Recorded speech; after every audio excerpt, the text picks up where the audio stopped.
Bismillahirrahmanirrahim. Assalamualaikum warahmatullahi wabarakatuh. Ini 16 Desember 2021. Kantor Yayasan Bantuan Hukum Batara, kantor LBH Bulan Bintang, Jawa Barat. Kedatangan tamu dari Jawa Tengah ya, Cilacap ya, Jawa Tengah ya. Nah, ini mengenai perkara di Pengadilan Negeri Cilacap antara Bapak Pak Lutfi ya, dari pihak Panti Asuhan Asalam Cilacap dengan PT Sinarmas ya, yang leasingnya Sinarmas leasing ya.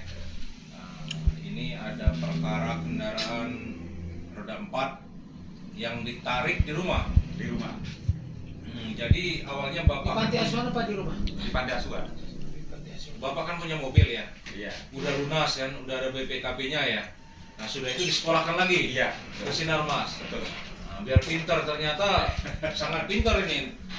Ini sampai ke Pengadilan Negeri Cilacap, Pengadilan Tinggi Semarang, sampai ke Kasasi Mahkamah Agung, terus lanjut PK lagi gitu kan. Wah ini udah S2 ini. Ah itu udah mau S3 ini. Nah, mungkin seperti itu. Berarti udah berapa tahun Pak berperkara ini? 5 tahun. 5 tahun ya. 5 tahun baru Bapak dimenangkan 3 kali berarti? 2 kali. 2 kali. 2 kali ya? 2 kali. Pengadilan tingkat 1 sama kasasi ya. Iya. Mungkin dilanjutkan Pak Ketua, langkah-langkah apa yang Ya. diambil? Terima kasih memperhatikan bahwa putusan ini kan sudah berkekuatan tetap. Sudah putusan PK Mahkamah Agung, namun PK tersebut ditolak dan akhirnya kembali kepada putusan kasasi Mahkamah Agung yang mengadili sendiri. Nah, kalau saya sih nggak berpanjang lebar ya. Kalau udah seperti ini, apalagi Bapak tadi udah cerita bahwa permohonan eksekusi sudah dimohonkan, kemudian sudah dibuatkan penetapan, kemudian sudah dilakukan amaning terhadap mereka, berarti kan tinggal melaksanakan eksekusi kan, ya kan?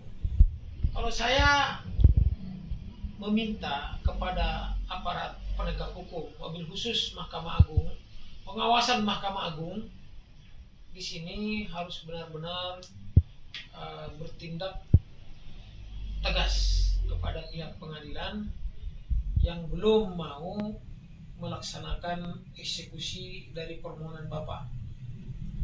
Itu. Nah, karena proses hukum ini kan sudah berkekuatan hukum tetap, sudah inkrah, sudah selesai, tinggal endingnya, ya kan? Adapun mengenai isi daripada putusan itu, ya memang itulah yang harus dilaksanakan oleh pengadilan. Ya kan tadi ada beberapa item di situ, ya kan? Nah, di antaranya ada denda yang didendakan kepada pihak Sinarmas ya. Nah, sebesar 250.000 per hari. Terhitung dari sejak mobil itu diambil. Ya kan? Iya.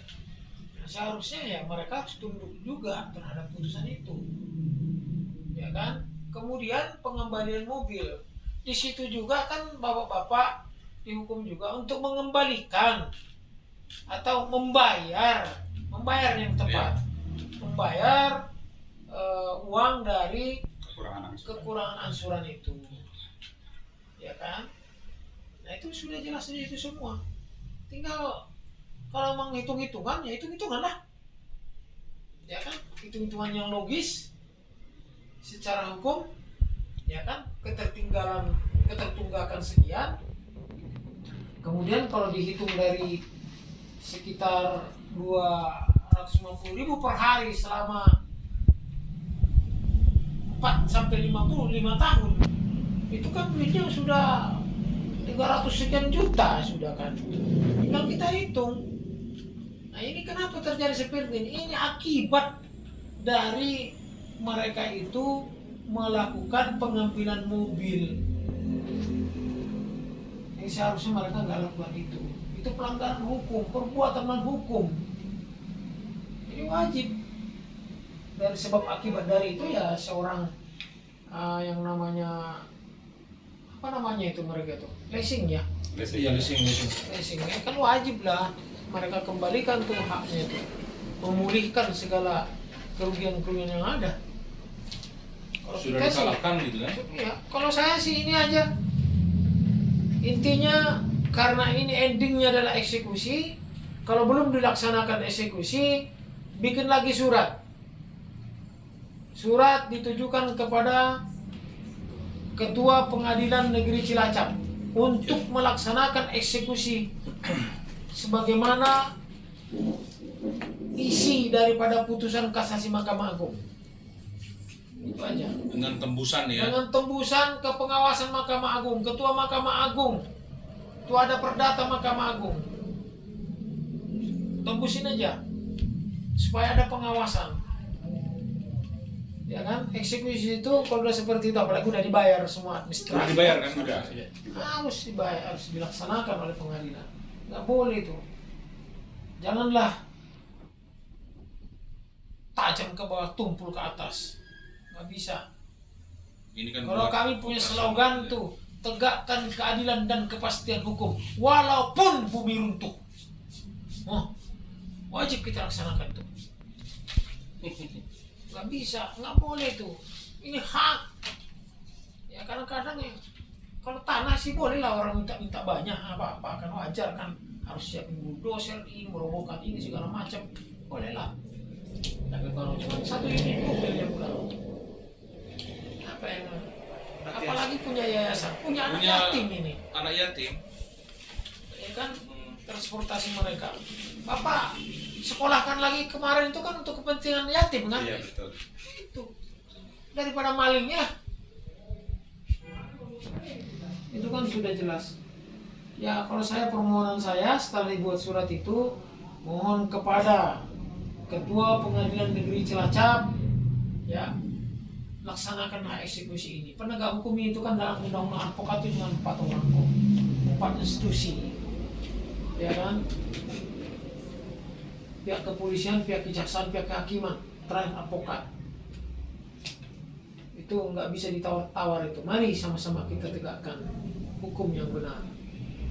Setelah dibikin surat ini, kalau memang sudah sampai ke meja itu ada pengawasan Mahkamah Agung, kami mohon supaya benar-benar dipantau, terus diberikan teguran supaya eksekusi dilaksanakan. Karena ini adalah kepentingan yayasan anak yatim. Terima kasih dari kami. Ini tanya sedikit. Berarti kan udah ini ya, ini udah inkrah, udah berkekuatan hukum tetap. Tapi awalnya itu kan disekolahkan ini cuman 80 juta ya. Iya. Iya. Sudah bayarlah beberapa kali angsuran, 5 kali angsuran ya. Kalau nggak 3 kali, 5 kali. Itu Saya lupa itu. Per bulan berapa waktu itu? 3 juta. 3 juta. Iya. Ini yang narik internal apa eksternal? Internal. Makanya kita juga sering kan sedikit berurusan dengan Sinarmas. Sinarmas ini belum pernah mereka pakai eksternal. Sebenarnya salah satu leasing terbaik mereka ini sebelumnya, dan ini aneh mereka kok bisa narik-narik. Sebelumnya tidak ada penarikan, mau setahun, mau 10 tahun, orang diam aja lewat di depan kantor mereka itu tidak akan diambil, parkir di kantor mereka pun nggak bakal diambil, dan ini aneh. Nah ini Cabang Cilacap ini ya. Cabang Cilacap. Itu. Dan kalau hanya sekedar seperti ini aja, biasanya mereka akan udahlah ambillah. Di mereka itu seperti itu. Bisa diatur-atur ya. Iya, baru kali ini Sinarmas.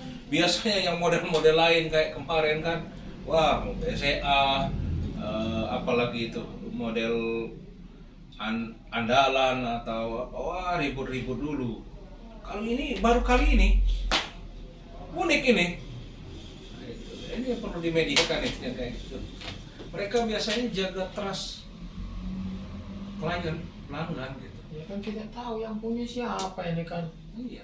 Nggak mungkin lah. Memang setelah kasus ini terjadi, dia tidak melakukan, tadinya itu termasuk kemarin terakhir dari Sinarmas itu, jadi teman istri saya kan guru ngajar di sekolah, motornya diambil di sekolah kemarin terakhir.